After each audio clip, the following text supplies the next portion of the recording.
Hello friends, welcome back to PSC foundation. আশা করি তোমরা সবাই ভালো আছো এবং পরীক্ষা তো তোমাদের সবারই হয়েই গেছে। এবার নেক্সট স্টেপে আসছে কি তোমাদের জন্য টাইপিং টেস্টটা হবে।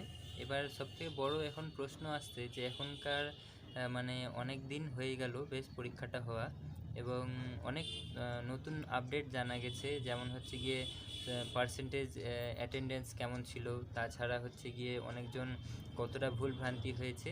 এই ধরনের অনেক কিছু বিষয় নিয়ে আমি এর মধ্যে আলোচনা করব। এবং প্রথম ইনিশিয়াল স্টেজে সবাই মোটামুটি, এবং ইভেন কি আমিও ওয়ান মানে 120-র মতো 120 আমি অ্যাপ্রক্স কাট অফ মানে রিজনালের ক্ষেত্রে আমি বলেছিলাম।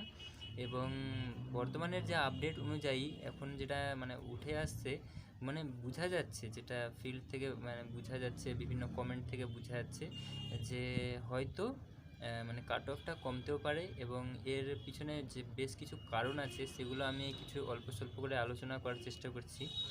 বর্তমানে যেটা মানে ভ্যাকেন্সির কথাতে যদি আসি, তাহলে জানা যাচ্ছে যে অ্যারাউন্ড মানে 10K প্লাস ভ্যাকেন্সি থাকতে পারে, যেটা মানে সময়ের সাথে সাথে বৃদ্ধি পেয়েছে। এখন অবধি যেহেতু কোনো কিছু ডিক্লেয়ার হয়নি, তো সেই ক্ষেত্রে একটা ধোঁয়াশা তো থেকেই যাচ্ছে, কারণ এতদিন মানে মেন্স হয়ে গেছে কিন্তু এখন অবধি কোনো ভ্যাকেন্সি নিয়ে কোনো কিছু পিএসসির দিক থেকে কোনো কিছু ঠিকঠাক মতো জানানো হয়নি। এটা কিন্তু খুব একটা মানে পজিটিভ দিক তো বলা যাবে না। তো আশা করব যেন তাড়াতাড়ি তারা কিছু একটা ডিক্লেয়ার করে দিলে ভালো হয়। তাছাড়া হচ্ছে যে এবার যদি কাট অফের কথা বলি, তো কাট অফ কমার কিছু ব্যাপার আছে, যেমনি শুনতে পাচ্ছি যেহেতু ভ্যাকেন্সি একটা বৃদ্ধির ব্যাপার রয়েছে। তাছাড়া অনেক ভালো ভালো স্টুডেন্ট কিন্তু সেদিন পরীক্ষাতে উপস্থিত ছিলেন না, কারণ মানে সেন্ট্রালের মানে রেলওয়ের একটা পরীক্ষা ছিল, সেটা আপনারা অনেকজনই জানেন। এবং ইভেন কি সেদিনও ছিল, এবং তার যাদের আগের দিন কিংবা পরের দিনে ছিল তারাও সেই সমস্ত স্টুডেন্টও কিন্তু মানে পরীক্ষাতে অ্যাপিয়ার হতে পারেননি, ঠিক আছে। তো এই ক্ষেত্রে মোটামুটি 20-25% অ্যাটেন্ডেন্স কিন্তু সব জায়গাতেই কমই ছিল। ইভেন অনেক জায়গাতে তো জানা গেছে যে মোটামুটি 30-35% স্টুডেন্ট সেখানে অ্যাবসেন্ট ছিলেন। তো এমনও হতে পারে, মানে এমনটাই আশা করা যাচ্ছে যে যারা এই ধরনের পরীক্ষার জন্য এলিজিবল বা যারা দিতে গেছেন সেকেন্ড টায়ার, তো সেই ক্ষেত্রে তারা অবশ্যই মানে মেধাবী বলাই যায় তাদেরকে। না হলে একটা পরীক্ষা না দেওয়াটা তো একটা বিশাল বড় মানে চাপের ব্যাপার।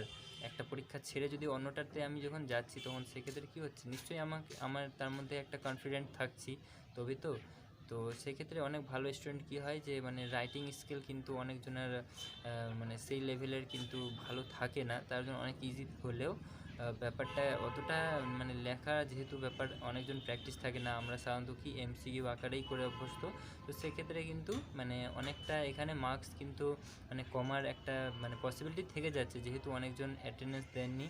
এবং তাছাড়া কোশ্চেনের মান কিন্তু একটু স্ট্যান্ডার্ড হয়েছে, যার কারণে মানে স্ট্যান্ডার্ড বলতে একটু ট্রিকি করা হয়েছে, যার কারণে কিন্তু অনেক ছোটো ছোটো মানে সিলি মিস্টেক অনেকজন ম্যাক্সিমাম স্টুডেন্টেরই হয়েছে, ঠিক আছে।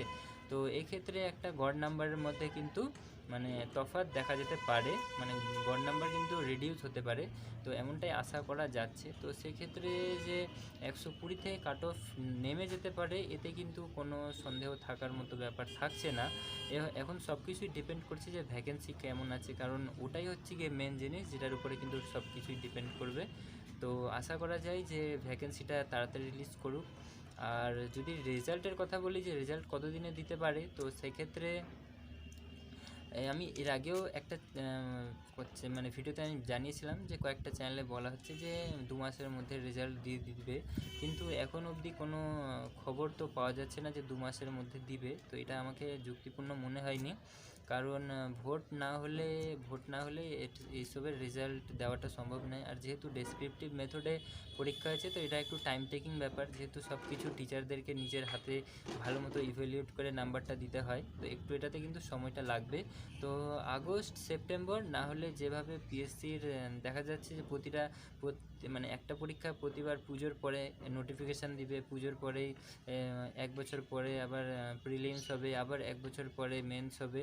তো এভাবে ভাবাই যায় যে আবার সেই পুজোর পরেই কিন্তু আপনাদের মানে যেটা রেজাল্টটা সেটা কিন্তু হয়তো ডিক্লেয়ার হবে, এবং তারপরেই ম্যাক্সিমাম 1.5 থেকে 2 মাসের মধ্যেই আবার তারা টাইপিং টেস্ট করে, তো তারপরেই কিন্তু যেটা হয় যে জয়েনিংয়ের জন্য যারা অ্যাপ্লিকেবল হবেন তো তাদেরকে ফাইনাল লিস্টটা বেরোতে পারে। তো এটাতে একটু লেন্দি প্রসেস হতে পারে। আমার মনে হচ্ছে না আবার অক্টোবরের পরই তারা মানে রেজাল্টটা ডিক্লেয়ার করবেন, কারণ তার মধ্যেও অনেক ধরনের ব্যাপার থাকছে।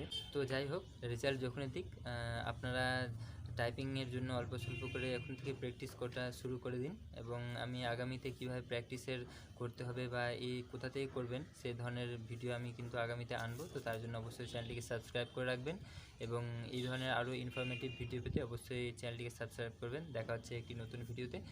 তো থ্যাংক ইউ সো মাচ।